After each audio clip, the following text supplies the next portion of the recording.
Assalamualaikum. Hai adik-adik. Adik kreatif pada hari ini ialah salah sila keluarga. Bahan dan alatan yang diperlukan ialah gam, pensel warna, pen, gambar ahli keluarga, pensel dan kertas putih. Langkah pertama, tekapkan tapak tangan di atas kertas putih.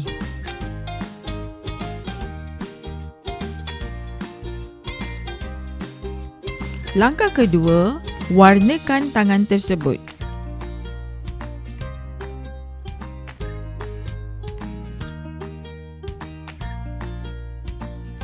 Langkah ketiga, lukiskan daun pokok.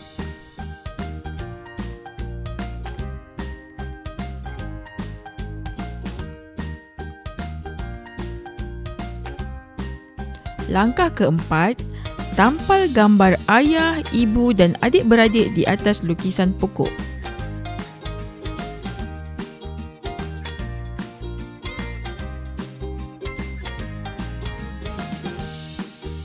Langkah kelima, labelkan ahli keluarga.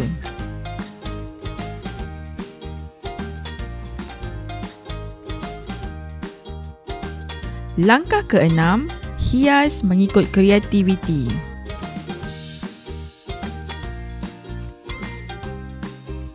Selamat mencuba adik-adik!